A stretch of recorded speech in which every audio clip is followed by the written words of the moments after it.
exactly. I'm gonna keep it going. Yeah.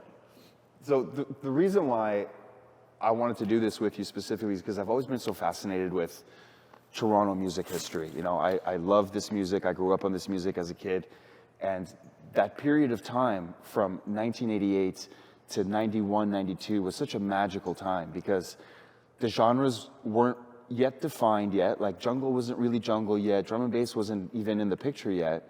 And producers were taking a lot of chances. You know, the music was maybe speeding up a little bit. Breakbeats started coming into the mix. Maybe a cheeky vocal here and there, solid bass lines. And it was just, to me, it was just kind of like the root and the bedrock of kind of the EDM and jungle and drum and bass that we sit on today. What was it like for you? Because you lived through it. You were there. You were a part of it. Yeah, I mean, I'm so fortunate to have been there from ground zero in Toronto. And I was living in Edinburgh in '86, 18 years old, just discovering clubbing. And back then it was a rare groove scene, soul scene, and I'd missed out on the northern soul scene, which had come, a few years before that, but there was still a lot of those people that were in the rare groove scene. And then house music was bubbling. So there weren't enough house tracks out there, house records to fill a whole night. So, but some tried, like it was, you'd hear the same song a couple of times throughout the night, repeats. But so yeah, I mean, I saw in the UK the house scene bubbling. This was pre-Summer of Love in '88, and then I came back to Toronto in '87, and I was working at this club, bartending, and I was giving the DJ records, play this. Tasmanian Ballroom. Even before that, there was the same owner, Johnny K, had this club in the Upper Beaches. It was called Crush with a K. Okay. And it was like nothing else. I mean, it was wild, and it was in the middle of. It was a populated area, but it was nowhere near downtown. It was a trek to get there, but people were showing up in like DeLoreans and getting turned away. Some people would show up in limos and get turned away because it was, if you didn't have the right attitude. You're not getting in. Yeah, there was no flash. Some guy showed up in his pajamas on acid and he got in. But the guy next to him, he's in a limo and he was, no, sorry, come back, take a taxi the next time like everyone else. But, we had a really great crowd there, and the DJ, David Prentice, was playing some great music, and it was very eclectic. And then he brought this DJ, Steve Holloway, over from London, England, the WAG. And he was along the same lines as Giles Peterson, not as deeply into it as Giles was, but played at the WAG and played great rare groove, and it was all about finding those obscure old soul records, and they were rare, a lot of, but it was very danceable. Gil Scott-Heron, The Bottle, was one of the big ones, and some Stevie Wonder thrown in, and just really good dance music. And I think at that time, especially in Toronto, there were dance clubs, but they were very top 40 apart from Twilight Zone. Yeah. There were a lot of discotheques that had sort of been going since the 70s. Yeah. And a lot of them were they called them meat markets, or sort of like pick-up joints, and it was designated dance floor, and, predators basically leaning over the bar rail. So it was a whole different scene, but the Crush was a wild, just everyone, it was just a free-for-all. And then they ended up Johnny K opened the Tasmanian Ballroom on Jarvis. I think so many people were demanding, you have to open something downtown. Right. So that was Jarvis in Richmond. And so I started off bartending there. And then I had such a good collection of records. I was just dying to play them, and eventually I got my shot. David was busy, managing, and there were 2 floors, so he's like, if you want to DJ, I was basically just, I need to do this. This is my calling. And, wow. And acid house, a lot of acid house records were coming in, and I just, I'm like, we've got to do this. So how does the crowd react to that change? Because you're going from soul and these older records into acid house. Did people gravitate towards it, or was it a bit of a pushback? The best thing about the Tasmanian Ballroom is there were 2 floors. So on the main floor, it was very, chandeliers and very, not, it was in a kitschy way. It was, they would buy new old couches from thrift shops through the week, and then they would get trashed on that weekend. Kind of like the couches we have here. Yeah, and then they would just paint the walls, brick walls black like this. And paint a lot of gold spray painted, so it kind of had that look with the lighting that it was opulent, but it really was not. And it was an old building, it had a lot of character. So it created that vibe, and it was very like loungy, and the Rare Groove fit perfectly there. And at that time too, Soul to Soul was just coming up, so there was some really good modern, new soul coming up as well. So you're playing that in one room, and then in the basement, where I ended up playing, because I started off with the Rare Groove and the soul, jazz funk, and then when acid house hit, I'm like, okay, this is it. My friends in Scotland and the UK were just like, it was blowing up. There were raves and fields that whole Summer of Love. 88 Summer of Love, yeah. So I was like, okay, this has to happen here, and no one else was playing that music. I had the music. Fascinating. So the music was being sent over. There was a bit of a delay with the postage and stuff, but I had the records, but there was no scene here. What was the crowd reaction when you started playing this music for the first time? There was some pushback, but because I wasn't playing it on the top floor, I was playing down in the basement, and that was dark, and it was a strobe and a big sound system with lots of bass. That's all you need. So that definitely worked, and a lot of the crowd were, we had people coming up from New York, like that would go to the Paradise Garage or the Sound Factory, and I was playing similar, house music to the Sound Factory. Like Junior Vasquez was playing there at the time, and people were bringing me mixtapes of his, and then I was, trying to find those records, and you were constantly digging. But my main focus was acid house, the UK style. Yeah, there were, Twilight Zone was playing house music, more Chicago and New York, but also, some of the UK stuff that was coming through. But my main focus was like, okay, Todd Terry was probably not the only American producer at the time, making that kind of music, but apart from Todd Terry, it was pretty much UK producers. A guy called Gerald. Sure, yeah. Voodoo Ray was the biggest hit, and that monstrous crossed over. Yeah.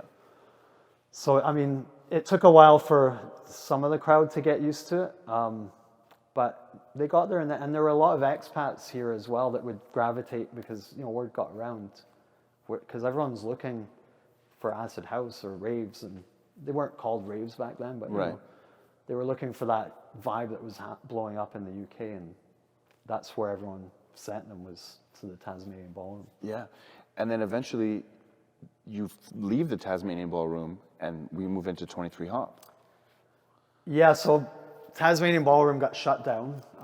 The closing night, the ceiling was caving, the roof of the basement was caving in from the main floor, because it was just pure mayhem, and the fire department showing, how did you get away with this for so long? Right. It was You're lucky nothing ever happened. The whole place was just pure anarchy, like the whole time. I had a Vespa. I used to ride my Vespa around the main floor at the end of the night. Like, it was just, it was, but there still wasn't a rave scene at that point. That was 88, 89, and I would go from there. I would go to Twilight Zone, right, and just dance my ass off, till the morning.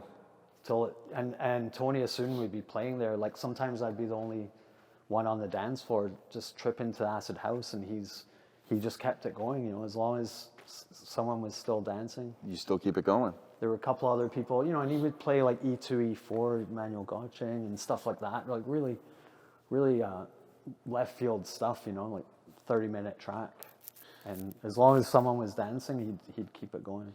This really can be considered the birth of raving in Toronto, maybe even North America, because I know back then we were a little bit further ahead than the rest of the cities when it came to really ravey stuff, right? Yeah, I mean, I think if Twilight Zone, closed in 89, and they had run throughout the 80s, from the electro funk days and right up through house, and that was, they had a Richard Long sound system.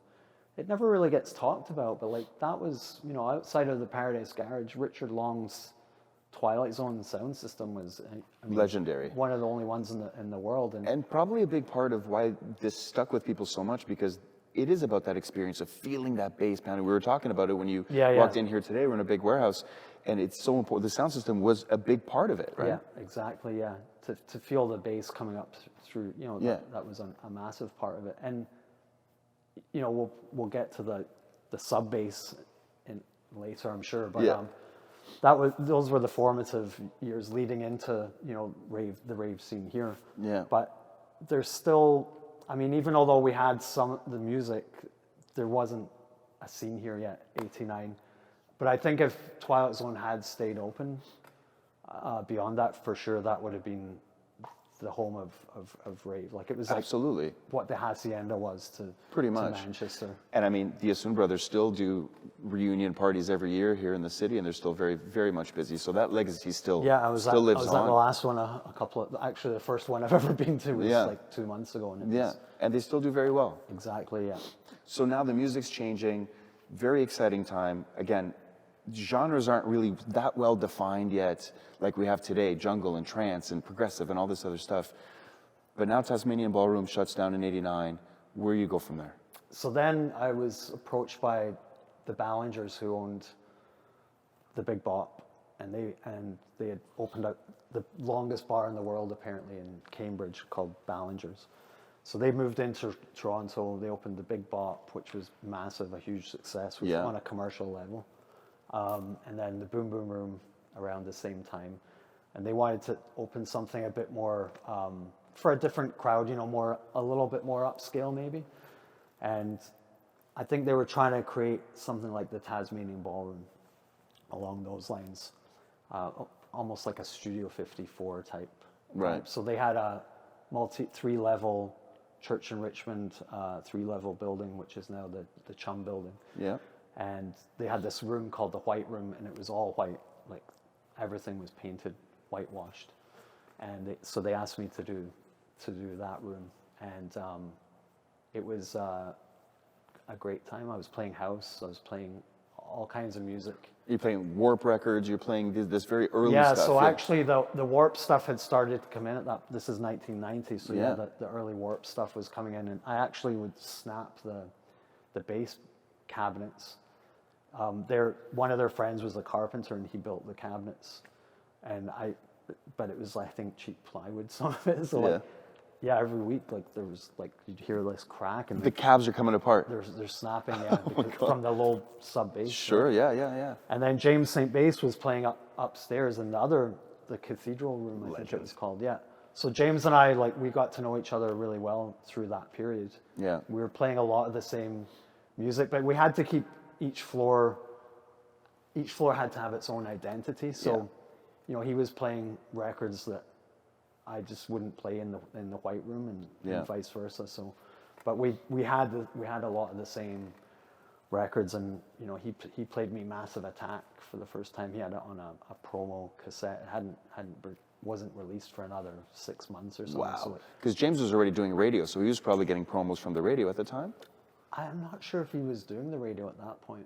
I don't. May have been before the radio. It was before he had his radio station. Gotcha. But the guy was on top of all kinds of music too. His knowledge of punk music, and I mean, we just sat up for hours most nights just talking about music, like all different kinds of music. Yeah. But I mean, the new music coming through was the bleep techno, I guess would be the best way to describe it. And, I don't know if that's an official term, but it was coming out of Sheffield, Leeds, and Bradford. Like, I think Unique 3, the theme, was probably the one that really set off that whole sub-bass, bleepy techno vibe. And then that came out, I think, a few months after Voodoo Ray had. Yeah. So it was like a guy called Gerald, and then he's Manchester. But it was like the north of England. It wasn't. I think a lot of people at the time thought, okay, it's a sound from London, but I mean, it was really in Yorkshire that stuff was coming out, and I think that's when the UK had its own type of house music. Its own sound. Yeah. Because up until then, it was the scene was huge, but it was mainly American, Chicago house, New York, Detroit techno, that was, you know, filling the airwaves or the speakers, you know. But when the bleeps came in, that's really when it started to get interesting. Yeah, and I think not even so much the bleeps, because then the bleeps were kind of, you could start hearing it in the Detroit techno as well. But I think the main part about that sound was the sub bass, because that was, up until then, you didn't really have that really. It was mostly a kick drum, right? Yeah, there were bass lines, but they were. That's when you really felt the sub bass coming through. LFO, obviously. Of course, and, Test Tone and I'm For Real, and so this is why you're tearing cabinets apart, because these records suddenly appear. They couldn't. They weren't built. The speakers weren't built. You're putting 40 hertz, 50 hertz, 30, whatever it is, through these cabinets and decimating speakers on the dance floor. Yeah, and I actually left Go-Go because you know, I kind of got in a little bit of an argument with the ownership. There were 5 brothers, and I got along with one of them famously, but the other ones were a little. Anyway, that's a whole other story. So I ended up leaving there, and Wesley, who was running 2-3 Hop, 318 Richmond, he rang me the next day and was like, "Hey, I heard you left Go-Go," and it was just a couple of blocks away. So he's like, "Do you want to come in and play 2-3 Hop?" And I was like, "So this is how you got into 23 Hop?" Exactly. Yeah. Yeah. So I left Go-Go. The music I was playing. I mean, I had some friends of friends who were distributing for Plus 8. Oh wow. Records. So I was playing all the white labels, the test pressings. John Aquaviva, Richie Houghton, Yeah. So all the early Richie stuff I was playing at Go-Go, which the ownership weren't too pleased about. You know, he told you to get out. Well, I mean, it was getting to that point where like these records have to be played, and maybe it's not the right crowd for it. You know? But you still felt that drive, like these records need to be played. Oh yeah, for sure. Like when you get handed a groundbreaking record and you know it's a great record, like you're gonna work it in. You're gonna play it at some point. Even at the detriment of you losing your gig. Yeah, you stick by your guns. Yeah, I mean, I was young, and I mean, I would still do that, but no, I was on a mission. You know, I was like, okay, like this, we're gonna get this going. I don't know when it's gonna happen, but it will. It's gonna happen, yeah. And so yeah, I mean, a lot of those records were just, you know, breaking the cabinets or whatever, not going over well with ownership. So yeah, so I ended up at 23 Hop, playing them at 23 Hop, and they were into it. I mean, they were, you do your thing, and I'm like, okay, now I can just no holds barred. I can play all the techno I want. Yeah, a lot of people consider 23 to be kind of where it really started to catch traction and to really take off. Yeah. I mean, they had a huge sound system. They had a great laser, great lights. I mean, the room was fantastic. All the ingredients were there. It was, I think when Twilight Zone closed, when 2-3 Hop opened, it was, people thought that was going to be the new Twilight Zone, but it didn't work out that way. It was went a little bit more ravey than a little bit more housey. Well, raves still weren't around yet, and when it opened, so it was more CF&Y, whereas Twilight Zone was probably more WBLK. Gotcha. If you get what I mean. Yeah. There was a definite, you could see the difference in crowds. You know, the Twilight Zone crowd was very well dressed, great dancers. Most people that went there, and it was all about dancing and coming more from a funk and electro background and disco. Yeah. And really into house, but not. 2-3 Hop was more alternative, right, and like industrial kind of sound. So there was a wide mixture of music that was played, but it wasn't like house music all night long the way Twilight Zone was. Yeah. So when I came in, it was actually on its last legs. 2-3 Hop had pretty much died out. I mean, I think it had been open for a year or so. It was all ages. It was after hours. And when I went in, Wesley's like, I need you to, like, I don't want this crowd. It wasn't even really a crowd. There were maybe 50 to 100 kids who were just wanted to hear reggae and hip hop. Like, no offense, I love all kinds of music, but of course. it wasn't the kind of crowd that would be into techno and Right. and hardcore. You Yeah. know? So I just started playing techno, and the crowd that were there, they pretty well wanted to kill me.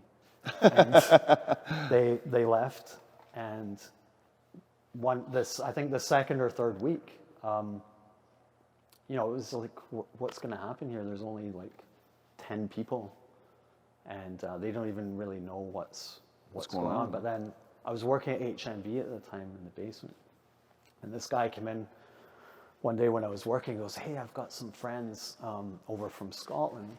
Can you get them into 2-3 Hop on the weekend for free?" And I'm like, "Yeah, sure, I'll put them down." He said they were a football team traveling, and so I put them on the list, and then they came in. There were about 20 of them. Wow. And then a few of them were English, and I was like, "Oh, you live in Glasgow? Like what?"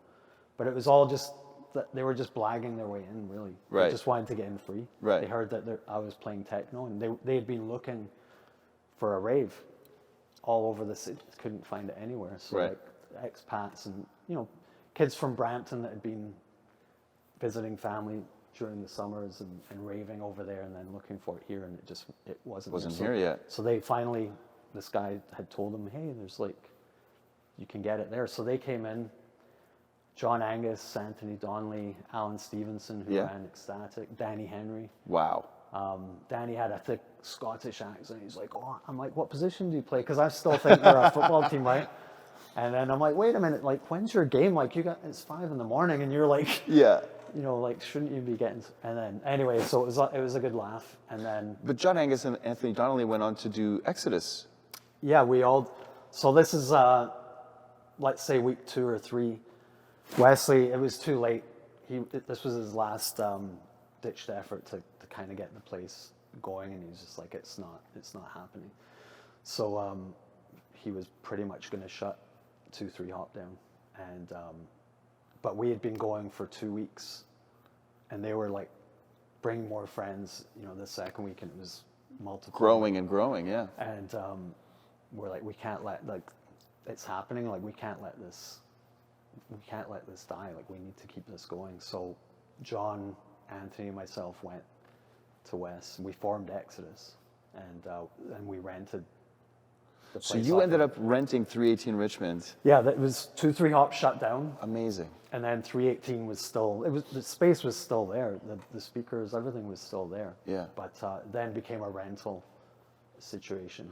And you were doing, because there's 2 floors in that room, in that space, so you were just doing 1 floor at the time? Yeah. Okay. Upstairs was sort of a prop warehouse. Okay. I think Don Allen, maybe from Revolver, he was shooting commercials there, and so there were different types of props there sometimes. Like one night we had a haystack when we started using the upstairs. 808 State had come, and wow. So we took over the whole place, and someone set a haystack on fire, and it was just like, oh my God. Madness. I mean, yeah, things were a little out of control. Yeah. As they should be. Yeah. As you do. Yeah. But yeah, it was the 1 floor to begin with, because, you know, we had 50 people. The first week I was playing there, the first Exodus, maybe we had, I think maybe 150. Right. And the next week we had 300. We were doing them every week. Yeah. And there were no other raves at the time. So, you know, we were building it, and then the DJs that came in, we called it ourselves the Booming System. Booming System Collective, yeah. I didn't come up with the name, but I can't remember if maybe Malik. Maybe Neil, or yeah. I think it was Malik, probably. So it was Malik X, Dr. No, Neil, and Sean L, and myself. So yeah, I mean, we had it going on, and you know, the hardcore getting to the whole jungle thing. Yeah. Slowly but surely. That's when it really starts bubbling up. Because, you know, I was playing hardcore breakbeat and techno, and Sean was playing. He was from Liverpool. He was playing. Not that it makes a difference, but he was playing a lot of Italo house. Yeah. House with like big pianos, and then Neil and Malik had a great show, Radio London, on CKLN. Yeah. And they were throwing on more of the London raga sound. I mean, I don't think it was it wasn't called jungle yet. But Jungle techno was one of the. I remember jungle techno, and then hardcore was what we used to call it. Like, what is this music? Yeah. Or rave music. I mean, Yeah. sometimes it would just get the generic blanket term. This is just rave music, Yeah, right? yeah. I have a white label. It just says jungle techno on it. There you go. And that's the sample in it, jungle techno. Yeah. It's sped up, but there isn't. I don't think there's really much of a, like, I wouldn't have called it a jungle. There's no amen break in it or anything. Right. It's just like, but I guess some people say that was the first jungle record, just I think because it has jungle. It says jungle on it. Yeah. So how does the music's changing so quickly? We're talking about a period of 2-3 years. How does this change you as a DJ? Did you begin approaching DJing differently with these records appearing in your record box? I've always kind of mixed the same way, but I think I've always tried. Let's get this clear. I mean, when I first started DJing, I couldn't mix a drink. It was, I'm playing rare groove, live drums, It's one record after the other. Yeah, I couldn't. Yeah. You pick the spot and slam it in with a crossfader. I had no decks at home. I had one belt drive, and I was trying with a pitch control, and I was trying to play a tape and a record. Yeah. But I was playing, Tasmanian Ballroom. The crowd was loving the music. Yeah. And that was the main thing. But other DJs, especially house DJs that could mix well, and they'd stand around and laugh at me and he should have mixed at this point, or what was that? But I don't think there was ever any bad moments where there were galloping beats. I would just get out of it. Yeah, just get out of it. Straight in, bang, you knew the high point, and the crowd would go nuts and slamming one after another. And then, it was more about the programming. But at GoGo, I was playing 5 nights a week, so I learned how to beat match on, on the job. Yeah, on the job. Yeah. So I just put the time in, and then I was okay, now I'm a proper DJ. I felt, technically. Right. I knew I had the records, but I think with the hardcore stuff, my style probably changed a little in terms of using the crossfader again, because I was a lot quicker, throwing things in and getting more confident technically as well. I guess the rave style affected my at least a little bit. Yeah. I remember Dr. No using that crossfader quite a bit as well. He enjoyed doing that as well. Yeah. Did you notice a difference in the demographics when the music started changing from jungle to the house crowd? Well, I mean, there was a real divide because, you had the Twilight Zone and the Warehouse, house music crowd, and they did not like the rave music that we were playing at Exodus parties. The two crowds did not cross over. Our crowd was a lot younger too. Most of them from the suburbs. I mean, probably the house crowd, most of them were coming from the suburbs too, but it was a very much dressier crowd, and it was more about, everyone was coming out to dance, but you could tell just looking at the ravers versus the house crowd. It sticks out. The styles were completely different. You could see it. Different, yeah. And to this day, you could still see it. Yeah. Right? It's still pretty much the same. Yeah. At 23 Hop, you were playing upstairs, I believe. Well, when you started, it was just the main room, but when Dr. No and Malik and Sean and yourself kind of took over the rooms, you were mostly playing upstairs, and it would have been Dr. No and Malik in the main room downstairs, correct? Yeah, so when we got to when we had the numbers, we had enough to do 2 rooms. We really needed 2 rooms after a couple of weeks. The numbers weren't there to justify it. So, and also the upstairs was full of all these props. So we got it cleared out for, I think New Year's Eve might have been the first, because we started Exodus 91 September, end of August. And we built it up to New Year's Eve. And that was going to be the one where we, put it over the top. Yes, and you did do that. Yeah, so we took the 2 floors, and we had house music upstairs. I think we may even have, we were selling booze. The elevator without a license yet. Yeah. But anyway, it was nothing got too out of hand. It was all very, on the up and up.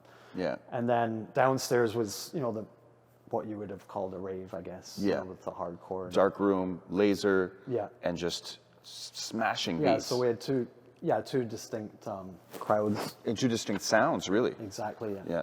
Do you remember tunes that you would play? Like, do you remember a tune from that time that kind of sticks out for you? I mean, because I've always played all different styles. Like I was playing, I guess I was playing the jungle techno track, Kicks Like a Mule, is it? Yeah, yeah. Names Awesome 3, yeah. Yeah, and, but I was mainly into the techno like Joey Beltram and more of the Detroit Would you stuff. play LFO, and... Yeah, by that point, though, LFO was kind of commercial, like in a Right, weird right. way. It was like it got so mainstream almost, which is weird because it's such an underground track. You hear it today, you're like, how did that ever make it on the radio? But that really stood out above the rest of the time.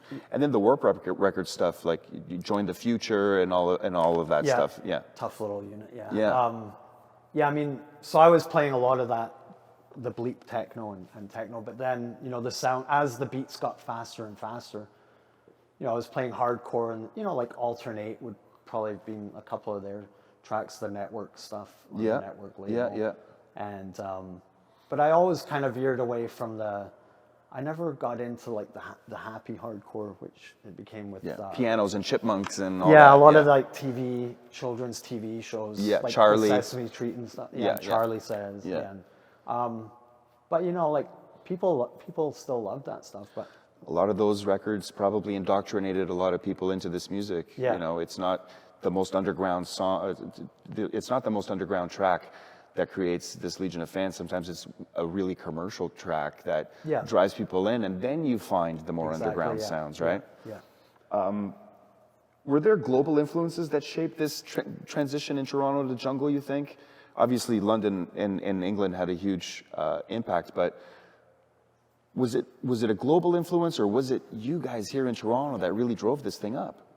Yeah, I think in terms of the UK, London was definitely like the hotbed, but as I said about the bleep techno in Yorkshire, like that was, I think there were a lot of communities in England that were, basically Afro-Caribbean communities that were into dub reggae, and not just dub reggae, but reggae. Yeah. The sound systems. And I think that's where the low bass came in.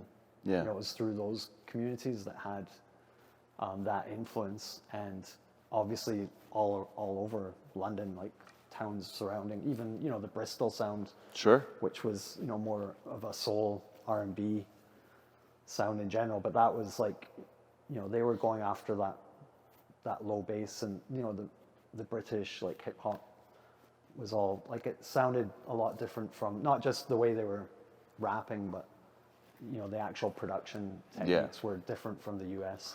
That was another thing I wanted to mention as well, is that as we're moving through these phases, music production also evolves a little bit. So you start getting records that are much louder than the other records that we were playing, and the bass lines became more prominent in some of these records, I found. Yeah. So yeah, definitely, in terms of jungle like that, I think even that's named after a township in like Jamaica, right? Like Yeah, Tivoli Gardens, I believe. I might be wrong. I'm gonna edit this out if I'm wrong. But yes. Yeah. So, the concrete jungle, but I think in terms of worldwide, London, it's blown up to the point where the Face magazine is doing features on it. Yeah. And it's always getting a bad rap in the press too, for all the negative things that are at raves, but that was raves in general. But I think in terms of outside of London, I think it was Toronto because of Malik. And yourself and Neil and we all played together. But when Malik was on and Neil, when the two of them were playing, like they had white labels they were getting from their friends and cousins in London. Nobody had. No one had here. Like you couldn't get them in the record shops. I got a few tracks, and I could play out of their set. I could do maybe a half hour, and then go off into my kind of sound, I guess. Yeah. But at one point, like I couldn't keep up. I was playing 8-ball records from New York, like they were basically upbeat kind of hip hop, and like I guess breakbeat type records that I had from New York and other places in the States, and I would put them, they were 33 RPM. I would put them on 45 just to get up to the tempo that those guys were playing. Wow. So I was experimenting even with some house records just to get because I'm trying to beat match and like keep the tempo going, but they're playing 160. Right. And the average house record was probably like 125 or Sure, something, yeah. So it's like you had to do something. You're limited because there's no digital yet, so Right. you're limited with the 45 1200s. and Plus 8, like Yeah. if you can't get in there, that like you had to use your finger just to kind of like just to keep up. manually do it. There was no 78, like 78 would have been good. Right.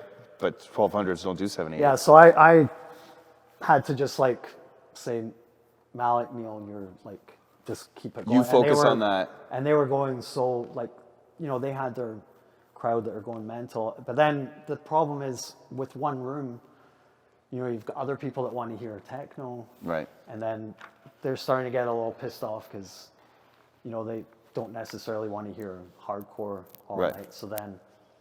But then, definitely that scene grew out of, I would say Malik's radio show, Radio London, because it started off as a rare groove show. Yeah. And then as these records were coming out, he's playing, he's playing the sound of London, and that was the sound of It really was the sound of pirate London. radio in London. Yeah. And then a lot of people listened to that show, and there was, I think, pushback from the rare groove community that weren't into the rave scene. Yeah. So they didn't really embrace it right away or ever. But then there were some new DJs coming up, like the Techno Twins, Richard and Neville. Well, this brings me to something I wanted to mention. I think it's fair to say that yourself, Malik, Dr. No, and Chanel, first generation. I think that's fair to say, right? But you do have a lot of people who are coming to the clubs to see you play that became real amazing DJs and artists in their own right shortly after you. And like you said, Jungle PhD, Techno Twins, Medicine Muffin as well. Yeah. Maybe we could put Marcus in that. Maybe Marcus would have been even a little bit later. Roughneck. Yeah, Marcus, he was doing his own raves, like Delirium, Yeah. I think it was called. Yeah. And I played the first one, and he was one of the first to do a proper, jungle rave. And he was like, Yeah. it's become big enough now that we can do a full rave Yeah. devoted primarily. X-Rave, and then it was Yeah. Delirium, and then it just kind of soared from there. Yeah. But you used to be a very busy DJ. After 23 Hop, you were a full-time DJ. You were DJing every weekend. Yeah, even before, probably since 88, but I was working in record shops too to pay for the records, and Right. all that money went to records. But yeah, I was playing, I'd play clubs and I'd play raves, and usually a club early part of the night and then a rave. You were doing two gigs on the same night. Usually, yeah. This was your full-time job back then. Yeah. Like right away, full-time job. Yeah. And the city really embraced this stuff. So, by 92, 93, with Pleasure Force and we skipped chemistry, we skipped a bunch of stuff here, but the city really embraced this stuff. And by those years, you were probably seeing 1,000 people in front of you every night. Yeah, speaking of chemistry, Alex, he came from Alex of London. Yep. He came, he brought the Exodus parties were in a warehouse like this, so, but we didn't have the budget to do, big productions. production. And Alex, he took it to the next level with, bouncy castles and then, Nitrous came in, Don Burns and Yeah. DJ Ian and Claudio Dynamite and yeah, exactly. So they were doing Nitrous, Atlantis. yeah. Also big productions, yeah. and big fancy flyers and So yeah, things started getting massive. Yeah. And I was playing pretty much every weekend. I dropped out of Exodus. I still DJ'd and I still gave them some advice on who to book. Yeah. So I was still basically the music director, but things went kind of pear-shaped with that. So I just focused on, I didn't want to be producing my own raves anymore. I just wanted to focus on DJing. on the music. Yeah. I guess we can bring it back to, first generation, yourself, Malik, Neil, Dr. No, Sean L. Second generation, Medicine Muffin. Yeah, and Medicine Muffin, Rick was around. I mean, he was always kind of quiet and behind the scenes, but I think he was into the bleep techno, you know, before hardcore even became.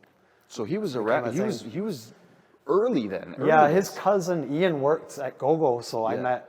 You know, Ian was a great guy, and he's like, hey, my cousin's really into DJing, so he introduced us, and then we used to go this basement in East York or something, and like on a cold winter's night, we'd be down there just like on a Wednesday night, just playing like this weird techno stuff coming from Yorkshire. Yeah. And Rick he had tons of great music, and he was. Who else is in that basement? Well, it would have been his cousin Ian, James St. Bass, you know, because we'd go there after Go-Go and just jam out on. And Medicine Muffin already had records. He was already playing records. Yeah, he was right there, ground zero. And then, you know, then it was obviously Malik's show, and then Neil was sort of like the sidekick on Malik's show. Fun fact, I mean, Malik was doing the Cameron House on Wednesdays with more of the Rare Groove jam, which I ended up taking over later. But we were doing the first Exodus party, and we had to put the flyer out, and I was like, okay, we're going to have Malik, Neil, myself, and Sean. And then I bumped into Neil at the Cameron House. I was like, so we're going to do, this is the lineup. And he's like, I don't want to be Dr. No. And I don't know if Malik had named him Dr. No and he didn't like it, or he wanted to have an alias. He's like, I don't want to be Dr. No. What did he want to be? Boise. So he's like, Boise, I'm Boise, like this, right? And I'm like, okay, cool, right on. Whatever you want. And then the next day we're making up the flyer. Anthony, I think, was using Letraset, and he's like, okay, yeah. And I was like, no, it's not Dr. No, he wants to go by, what did he want to go by? And I couldn't remember. So we're like, well, we have to get the flyers out. Dr. No, it is. No, yeah. So yeah, it could have gone in a different way. History could have been very, very different. We could have never had Dr. No. Could have been Boise. Wow. Yeah. Wow, what a fantastic little piece of trivia there. That's insane.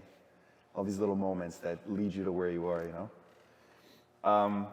But yeah, in terms of like the early DJs, I mean, there was Steve Elul as well. He was Roughneck, yeah. Started knocking around, yeah. And I was always trying to keep track. I knew their first given names, and then I was like, oh, what's their DJ name again? I was always getting mixed up. But yeah, there was like, you know, Mystical and Sniper. And, of course. Who else? Bombshell. Yeah. Shelley. I don't know what happened to her, but she was big into it. Played a lot, yeah. And she had an amazing record collection at the time too. Yeah. It's funny that you mentioned Mystical, because preparing for this, I called a few people and just kind of did a little bit of homework. And Mystical, without me even asking, that I was interviewing you, he brought up your name specifically. I asked him about back in those days. I said, who really was the one that was championing that sound? And he's like, Mark Oliver really was the one that started. Everybody else was playing, techno or Age of Love or like these records that were or just house music. Yeah. But he specifically said Mark Oliver was the one that was taking these chances and playing these more breakbeaty kind of records. Yeah. Yeah, it's funny because even although I ended up not really pursuing the jungle direction, I had so much else going on in other areas of music. Of course. But those guys, they've always like had so much respect for me, and it goes both ways. Like I was, you'd see them in the record shop every week. Sure. A few times a week, and it'd be like, oh, like just great guys, and the music we're playing was like almost like, it wasn't gangsta rap, but it was kind of thugly in a way, like it was pretty like kind of dark at times, and like moody, but like all the guys playing it and girls like were just like, there was such a nice camaraderie and a good, nice family vibe, which I didn't get from the house music.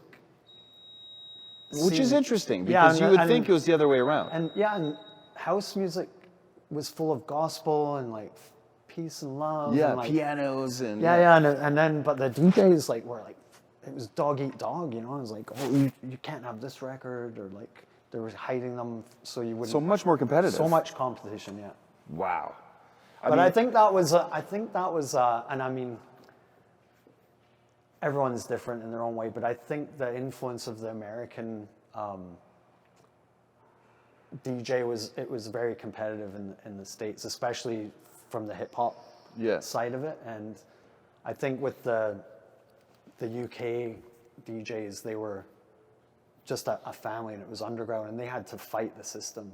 Like, we had it pretty easy here. Right. There was no Criminal Justice Act in Canada. Right. Like, the raves got shut down Immediately. in the UK. Yeah, like they're like, no, this can't happen, and you can't have a gathering of how many people, like 1,000 people, 10,000 people sometimes. Well, even like 10 people couldn't gather in a flat to listen to repetitive beats. Like, if you read the law. The law itself. Yeah, and it's like they shut them down. So, like, you know, they're coming together. Like, here we just, you know, nothing got shut down. It's like the raves went a good 10 years before the city even shut them down in city-owned venues or whatever. I dance, but we had it pretty easy here, and I think that probably just created. We didn't have that same togetherness, right? Because it was just, we're spoiled. The camaraderie, we were spoiled, big time. I want to ask you a couple of like rapid fire style questions. Yeah. Okay, I got a couple of them here for you. Favorite rave venue back then? Because there was a bunch of classic ones. Yeah. Oh. What's one that stands out for you? I mean, the CN Tower one was definitely Vertigo. That was a Atlantis. Trip. Yeah. I mean, it was really foggy and you couldn't see out, but just the fact that you were, you know, in the world's tallest. Rave higher than ever before, I believe was the tag title on that flyer. Okay. But honeypot too, and most port. I mean, you asked for one, but I'll give you. Yeah, no, that's great. Honeypot, of course, Destiny did, I believe, was the first one to do a show there. Cyrus did a show there as well, and then Mossport was Destiny 15, the tornado rave. Yeah. Very famously, right?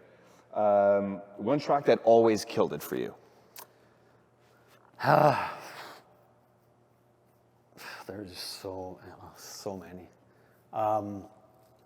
I would have to say Energy Flash. Joey Beltram? Yeah. That's a great one. Craziest crowd reaction, or just craziest crowd that you recall from back then? I mean, they were all crazy. Must have been the earliest Exodus. Rowdy crowds. Yeah, I mean, we would just fill the room with fog. The fog machine would be on, like we'd just jam it so it stayed on. You couldn't see, I wouldn't be able to see you. Wow. That's how foggy it was. And then, you know, Malik, at one point in the night, he's like, I'm going to play Exodus. Yeah. Bob Marley. Yeah. In the middle of like hardcore, like everyone's going mental, 150, 160 BPMs. Stop the music, put on Exodus, and handed out ice lollies to everyone. Wow. It's like, let's be responsible here, take a break. I mean, Malik was like the big brother, you know, he was really, you know, thinking of the big picture, you know. What a cool memory and a cool moment on the dance floor to break it up for everybody, right? Yeah. Do you know where Chris Shepard is? The last I heard, Costa Rica. Costa Rica, is that right? Pura vida. Yeah. Good for him. Haven't seen him in years. Local DJs that you admired early in those days? Obviously Malik. Sure. Ed and Basil, Dino and Terry. Yeah. They're obviously more on the house tip. Yeah. But in terms of, you know, the jungle scene, it was always, you know, Marcus, Steve, Chris. Sniper, Pat, yeah. And the Techno Twins, obviously. This is more of a DJ question. Record crate essentials that you had with you, not including headphones and records. Is there anything else in your record crate that you took with you? Records? Other than records and headphones, something that you always took to parties with you? Record brush. There you go. That's a good one. That's a good one. Okay, here's something fun that I want to try with you. So I pulled up, this is, and shouts out to James Applegath for this one. This is a communicator interview that you did in 1995. Okay, so this is almost 30 years, 29 years now. We're really dating ourselves. I still have a T-shirt with that buzz on it. So you actually have it. Probably worth a couple of bucks now. But this was an interview you did in 1995, 29 years ago. I think it'd be fun to go through this and just see if you remember your answers and ask the question again and see what you got now, okay? How many records do you currently own? What was your answer back then? Can I peek? No, you cannot peek. What year was that? 1995. 95. I probably had about 2,000. 10,000. Oh, wow. Okay, 95. Yeah, that makes sense. Yeah. Which is an astronomical amount of vinyl to Yeah. have. How many records do you have now? Over 40. So you've never sold a piece of vinyl? No, I've had a few break-ins. Stolen, yeah. Stolen, Yeah, we've all had that, yeah. But yeah. You've managed to keep that? Yeah. So you live in a warehouse about this big then? To keep all that vinyl? I wish. Right now I've got about close to 40 in a storage space. Yeah. I'm not going to tell you where. Of course. I don't want to And probably about 2,000 at home. Next question, again from 1995. What is your favorite track of all time? What would you have answered in 95? In 95, geez. Like any genre? Yeah, it would have been any genre. Oh, okay. Maybe Lonnie Liston Smith, Expansions. That's a good one, but that wasn't your answer. In 95, you answered Emotions Electric by a guy called Gerald. Oh, okay, right, Which came out in 88. right. Yeah, I used to close every set with that. Pretty corny question, but we have to ask you again, what is your answer now? What is your favorite track of all time? I mean, this is an impossible question. Emotions Electric. That's very good. That's very good. Who do you think is doing the most for the scene? Actually, I would probably say, like, every day it changes, but Dancing in Outer Space, Atmosphere. Okay. That's what's my current. That's what it solo is. jam The answer now. today Yeah, is that. Tomorrow it'll be a different answer. exactly. Who do you think did the most for the scene? What was your answer in 95? For the scene at that time, Yeah. the rave scene would have been Pleasure Force. That's Michael Stein. There you go. There you go. And that really is true. I mean, for me, I was a punter. I wasn't a DJ back then. I didn't even know I could go and talk to the DJs. I didn't know any of that stuff. You know, I just wanted to go and listen to this music in this loud environment. And Pleasure Force were some of the ones that I looked most forward to. You don't even look that old. Isn't that crazy? Yeah. How long do you see yourself doing this for? What was your answer in 95? I mean, I would say forever, but maybe not as a DJ per se, but always in the music. That's exactly what you said. It's definitely a younger, this is you in 95. It's definitely a younger scene. So when I'm 50, I don't really see myself DJing, but more involved in the music and the behind the scenes. Yeah. But you kind of kept DJing. Yeah, I never became Simon Cowell. That was never the goal. Right. Yeah, I mean, I never, you didn't know because there was nothing that came before it. Right. So there was no way to, I always kind of thought I was going to end up working at a record label because that just kind of seemed like the logical, or starting my own label, which I ended up doing with actually Mike Stein. Right. But you Coffee. ended up having one of the most prolific DJ careers out of anybody, because I'm sitting here talking to you today because you literally were there right at the beginning, and you're still DJing today. I mean, you're at Coda in a week doing a show just by yourself. You're the only DJ on the bill. It's the gift. Yeah, I mean when I started DJing, a lot of times the DJ booth was in the corner. It was kind of an afterthought with the design. The action was on the dance floor. That's right. That was the show on the dance floor, and that's the way I always liked it. Yeah. Because I was just, I just collected records. I just wanted to play records. Obviously, I needed money to buy new records, but money would have been nice, but like it wasn't the end goal. And also the fame I wasn't interested in that side of it. So I've just always done what I do, play records, and sometimes it comes in and out of vogue. Well, it's usually, now DJs are something completely different. Yeah. Where they're on stage. But even at the Exodus parties, like at 318, there was a hole cut out of the wall, the brick wall. Yeah, so you couldn't even, if you wanted to know who was DJing, you had to like climb up and look inside, yeah.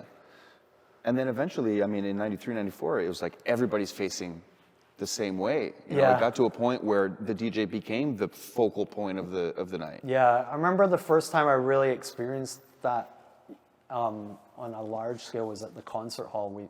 We brought Shut Up and Dance for Exodus, and by that point I wasn't part of the organization anymore, but I was DJing. And it was just like everyone, you know, you're on stage and. But that's more of a lights. stage show, right? Yeah. And then, but I was just like, this is weird because I was kind of uncomfortable with it, you know. It was just, and I still am. Like, I just want to have good sound and have people dancing. Like, it's not.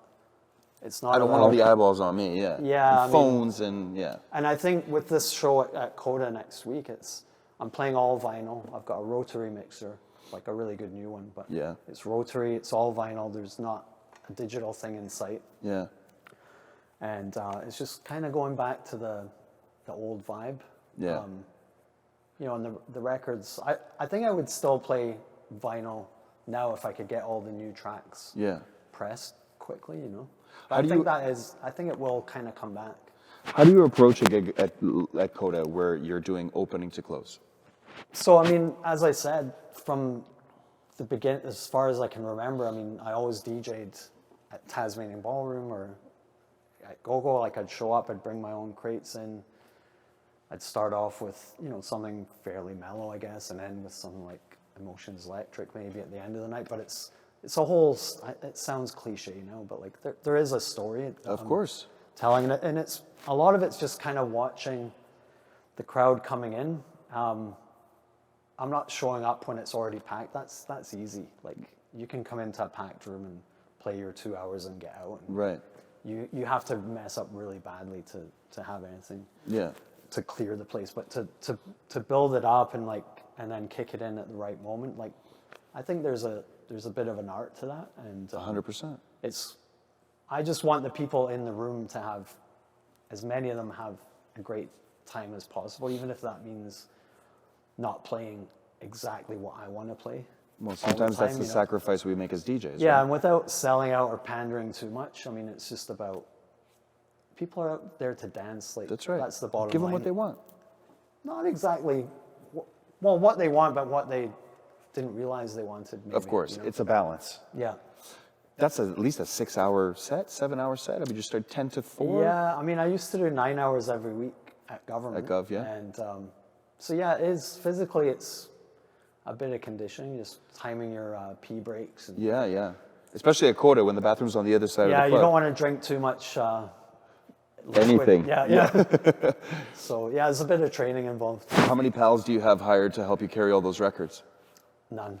What, you tell you're going to carry all those records by yourself? Well, those stairs are steep. You know, the thing is, I always thought DJing was such a fun thing to do, playing records and then being paid for it. So Yeah. I felt like I had to do some kind of work. Right, just to So earn it. I always lifted my own crates and Just to earn it. yeah, get a workout in while you're at it, right? Mark, thanks for doing this. I appreciate pleasure. it. My pleasure. You're been such an influence, not just to me, but to so many people in the city, and just to have the kind of career that you've had, and it's so inspirational, genuinely. And I'm looking forward to Boxing Day, and I'll be there at Yeah, Coda. well, thanks for all that you do too. I mean, you're keeping it alive. I appreciate that very much. It's important.